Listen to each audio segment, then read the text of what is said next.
For years, the killings continued. With each new murder came a package: poems, letters, dolls, all designed to call attention to these evil acts. BTK created a predatory persona that was impossible to ignore. BTK began today's letter with a question: how many do I have to kill before I get a name in the paper or some national attention? During a 17-year period, BTK claimed 10 victims, all in the Wichita area. But in February 2005, his need for attention betrayed him. Instead of a letter, he sent authorities a computer disk. Police traced the disk to a church computer used by someone named Dennis. BTK was identified as Dennis Rader, president of the church council, married with 2 children. He was unafraid of being found out. She screamed and jumped on the bed and strangled her manually. You indicated this woman lived down the street from you. Did she know you? Casually, we'd walk by and wave. She liked to work in her yard as well as I liked to work. It's just a neighborly type thing. It wasn't anything personal. Both Dennis Rader and David Berkowitz invented evil alter egos to draw attention, as well as to deceive and terrorize the public. But because Dennis Rader bound and tortured his victims, I place him on the highest level of my scale, level 22, the level reserved for psychopathic serial killers who torture their victims. 1969, San Francisco. The city was living in fear of a murderer calling himself the Zodiac. He's an absolutely ruthless, completely merciless killer. He executed 5 people, approaching them on lovers' lanes, gunning them down, or stabbing them to death. He left police clues and sent newspapers taunts and warnings contained in cryptic ciphers. He promised to strike again. Although the Zodiac Killer led police and the news media on a merry chase, he has never been apprehended. The alter ego he created continues to intrigue the public. Attention seekers believe they can outsmart the authorities. In this sense, they are fearless, unafraid of the effects their actions have on others or on themselves.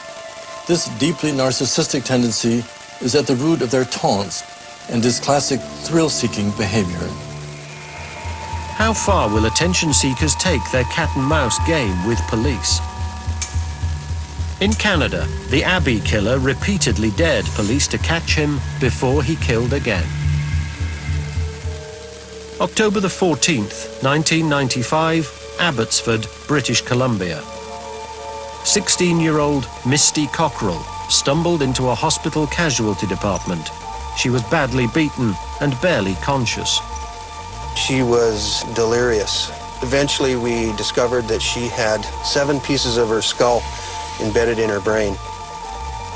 She kept saying her friend Tanya was left behind. Police discovered Tanya Smith 32 kilometers away at a popular fishing spot. Her clothes had been spread across the bushes. Her body was floating by the riverbank. Sergeant Bill Emery was the lead investigator on the case. Usually, scenes of crime are taken to the point where they try to cover up every piece of evidence that they leave behind. This was not the case here. This person was not trying to cover up anything. None of the evidence left behind pointed to a potential suspect. But before long, the killer announced himself to police. We really didn't know what we had until we received the first phone call. Within days of the attack, police operators received a call from a man with surprisingly detailed information about the crime scene. He claimed to be the killer. We knew that we had a very serious offender on our hands that was not afraid to contact police, to brag that he was a killer, and the fact that he enjoyed it was something that we were not prepared for. The call was traced to a public phone. Officers rushed to the scene, anxious to find leads. Instead, they received another call. This time the man asked, "Do you think I'm stupid enough to leave fingerprints behind?" And that just showed that this person is calculating, that he knows what he's doing, that he is, like the arsonist, willing to light the fire and stand back and watch. But even worse, he's a killer. Hours later, the man rang the police again. I'm the one. I'm giving you the chance to try and find me. I'll be cruising around looking for someone else. And this was the telephone call that really put fear into our hearts, because he stated that he was out driving around looking for someone else. A deadly race had begun. Not only were you afraid that you were going to get another victim, he was telling you were going to get another victim.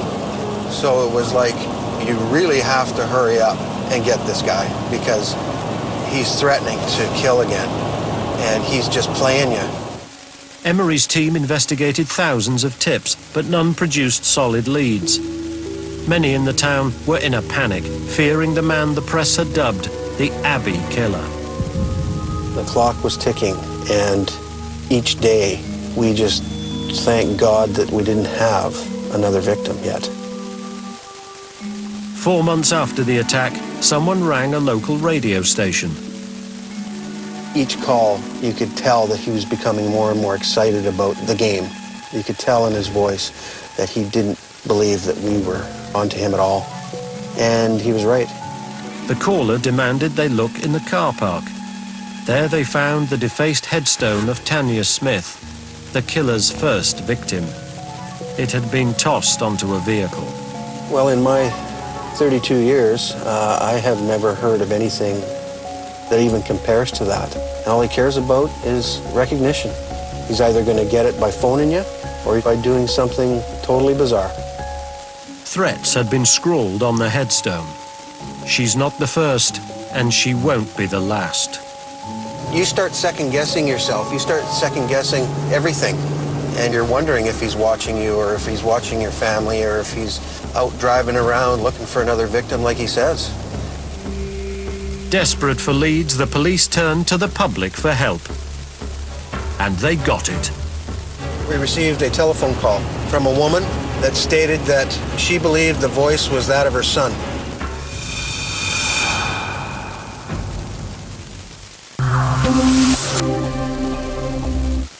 They turn places of natural beauty into sites of deprivation, our own homes into torture chambers, and cast a darkness over our psyche that taints our faith in humanity. Such is the effect of the serial killer, a disturbing insight into their distorted world, told by those who hunted them and the few who survived them. Crimes That Shook the World, Wednesdays at 10:50 on Discovery World.